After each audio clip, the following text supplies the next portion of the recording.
क्या है सेहतमंद बने रहने का राज? क्या है वो एक सीक्रेट जिससे हम हमेशा यंग और एनर्जेटिक रह सकते हैं?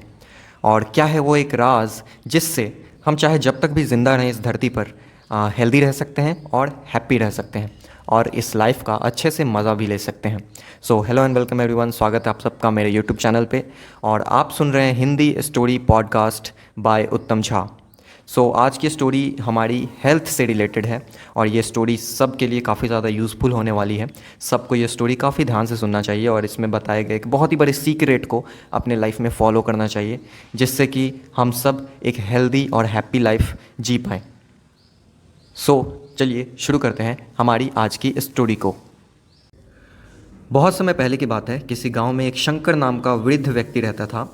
वो था तो 80 साल का, मगर वो एक 40 साल के इंसान से भी ज़्यादा जवान, ज़्यादा एनर्जेटिक और ज़्यादा यंग और फुर्तीला दिखता था। तो हर कोई उसकी सीक्रेट का राज जानना चाहते थे। हर कोई उससे पूछता था, मगर वो किसी को कुछ बताता नहीं था, कभी भी कुछ बोलता नहीं था। एक दिन उस राज्य के राजा को भी ये बात पता चली कि एक ऐसा इंसान है जो है तो 80 साल का, मगर एक 40 साल के इंसान से भी ज़्यादा यंग है, ज़्यादा जवान है, ज़्यादा एनर्जेटिक है, ज़्यादा फुर्तीला है। तो ऐसा कैसे हो रहा है, ऐसा कैसे है? तो राजा भी इस चीज़ को जानने के लिए उत्सुक हो गए और राजा ने क्या किया कि उन्होंने अपने गुप्तचरों को बोला कि तुम इस इंसान पे नज़र रखो, इस आदमी पे नज़र रखो कि ये दिन भर में करता क्या क्या है, कहाँ कहाँ जाता है। तो इससे हमें पता चल सकता है कि इसकी सेहत का सीक्रेट क्या है, वो राज क्या है जो ये हम सब से छिपा रहा है। तो राजा के गुप्तचर अपने वेश बदल कर उस इंसान के पीछे लग गए, उस वृद्ध व्यक्ति के पीछे लग गए। अगले दिन उन्होंने देखा, गुप्तचरों ने, कि शंकर भोर में उठकर कहीं जा रहा है। तो गुप्तचर भी उसके पीछे पीछे लग गए। काफ़ी दूर, काफ़ी मीलों चलने के बाद शंकर किसी पहाड़ पे चढ़ने लगा और जंगलों में गायब हो गया। तो गुप्तचर भी वहाँ पर बैठकर इंतज़ार करने लगे उसके लौटने का। और काफ़ी देर इंतज़ार करने के बाद शंकर वहाँ से लौटा। उसने अपने हाथ में, अपनी मुट्ठी में कुछ फल रखे हुए थे और उस फल को खाता हुआ वो चला आ रहा था।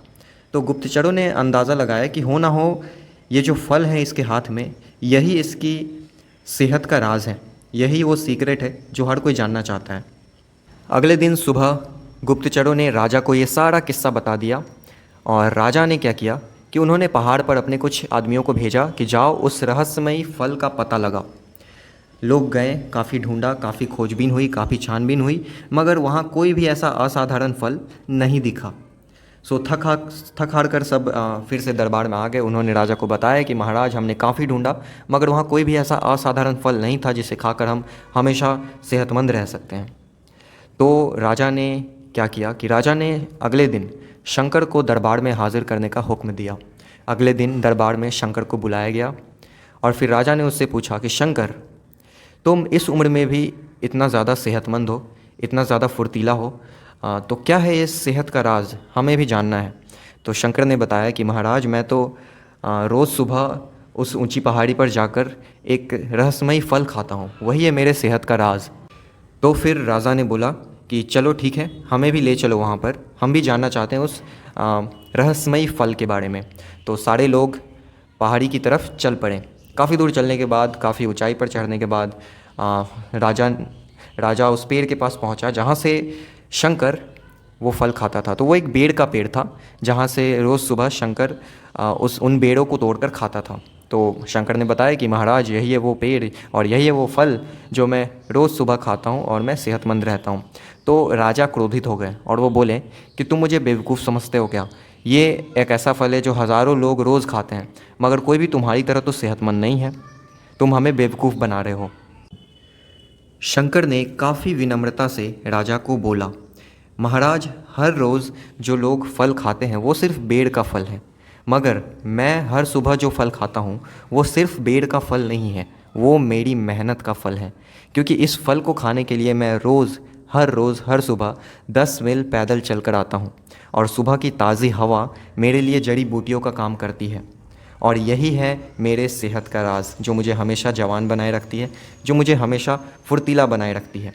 सिर्फ फल खाने से मेरा सेहत ऐसा नहीं हुआ है, उस फल के पीछे, उस फल को खाने के पीछे मेरा काफ़ी ज़्यादा शारीरिक श्रम भी है, मेरा काफ़ी ज़्यादा फिज़िकल वर्क भी है।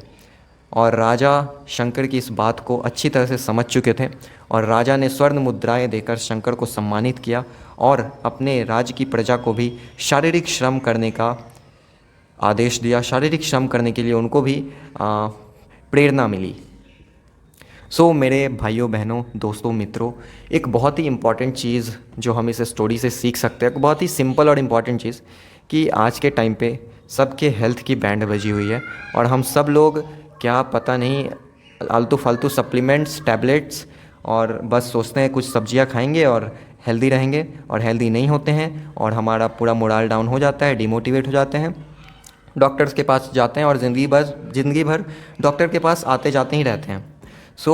यार देखो, सेहतमंद रहने का बस एक सीक्रेट है कि सही चीज़ें खाओ, सही हवा लो और जितना ज़्यादा फिजिकल वर्क कर सकते हो करो, ठीक है। और ये बिल्कुल पॉसिबल है कि आप 80 साल की उम्र में भी एक 40 साल के इंसान की तरह एनर्जेटिक और यंग दिख सकते हो, बिल्कुल पॉसिबल है। बस आपको उस लेवल की मेहनत करनी होगी अपनी हेल्थ के ऊपर, जैसा कि यहाँ पे दिखाया गया है। इस स्टोरी में काफ़ी अच्छे से ये चीज़ समझाया गया है। यार हेल्थ पे ध्यान दो, बहुत ही ज़रूरी चीज़ है। और अभी क्योंकि मेरे ज़्यादातर व्यूअर 15 से 25 साल के बीच के हैं, आपको तो बहुत ज़्यादा मेहनत करनी चाहिए अपने हेल्थ पे, फिज़िकल वर्क पे। बस जिम जाने से कुछ नहीं होगा मेरे भाई। नेचुरल एक्सरसाइज करो, चलो दौड़ो भागो, ताज़ी हवा लो, ये सब करो, ठीक है। जिम जाओगे वो तुमको कुछ सप्लीमेंट्स बता देंगे, वो खाओगे, तुम्हारे बॉडी पे असर दिखने लग जाएगा, तुम सोचोगे कि मैं तो हेल्दी हो गया, मगर अंदर से आपकी ऑलरेडी बैंड बच चुकी है। इन चीज़ों के पीछे मत रहो। ये काफ़ी इंटरेस्टिंग और इंस्पायरिंग स्टोरी लगी मुझे। एंड आप बताइए कमेंट करके आपको ये स्टोरी कैसी लगी। और अगर आपने अभी तक मेरे यूट्यूब चैनल को सब्सक्राइब नहीं किया तो ज़रूर कर दीजिए, क्योंकि यहाँ पे मैं हर 2-4 दिन पे मोटिवेशन, इंस्पिरेशन, सेल्फ डेवलपमेंट से रिलेटेड वीडियोज़ और ऑडियोज़ लाता रहता हूँ, जो कि आपके लाइफ के ग्रोथ में काफ़ी ज़्यादा आपकी हेल्प करेगी। बिल्कुल फ्री है मेरे भाई, सब्सक्राइब कर दो, बेल आइकन को दबा दो, और अगर वीडियो पसंद आए तो लाइक करो और कमेंट करो। आपके लाइक्स, आपके कमेंट्स और आपके शेयर्स मुझे बहुत ज़्यादा मोटिवेट करते हैं कि मैं आपके लिए और भी अच्छी अच्छी चीज़ें लाता रहूँ, ठीक है।